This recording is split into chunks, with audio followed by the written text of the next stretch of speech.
الحمد لله خالق الإنس والجان، منبر الشمس والقمر ومدبر الزمان، الفارق بين الحق والباطل بتنزيل الفرقان، ومرسل الرسل إلى الناس من أنفسهم لإقامة البرهان، والصلاة والسلام على شمس الهداية والإيقان، وعلى آله وأصحابه ومن تبعهم بإحسان. فيا أيها الإخوان، قد ألقى الشيطان بيننا وبينكم العداوة والعدوان، وتعمد الصبيان للطغيان والشبان للعصيان، فلا فوز ولا غفران إلا بنور السنة والقرآن. فقد ورد في الخبر الطاهر عن جابر رضي الله عنه قال: قال رسول الله صلى الله عليه وسلم في خطبته: أما بعد، فإن خير الحديث كتاب الله، وخير الهدي هدي محمد صلى الله عليه وسلم، وخير الأمور عوادثها، وشر الأمور محدثاتها، فكل محدثة بدعة، وكل بدعة ضلالة.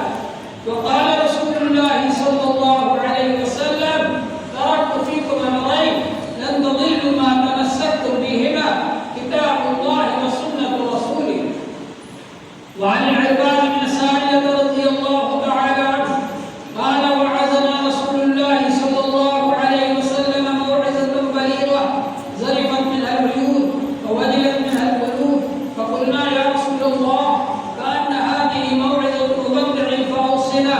فقال رسول الله صلى الله عليه وسلم: أوصيكم بتقوى الله والسمع والطاعة، وإن كان عبدا حبشيا، فإنه من يعش منكم بعدي فسيرى اختلافا كثيرا، فعليكم بسنتي وسنة الخلفاء الراشدين المهديين، تمسكوا بها وعضوا عليها بالنواجذ، وإياكم ومحدثات الأمور، فإن كل محدثة بدعة، وكل بدعة ضلالة.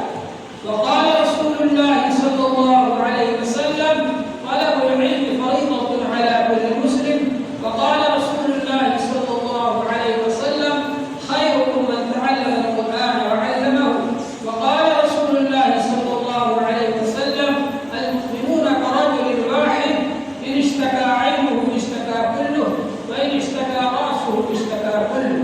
وقال الله تبارك وتعالى في القرآن المجيد والفرقان الحميد بعد أن نقول: أعوذ بالله من الشيطان الرجيم، بسم الله الرحمن الرحيم.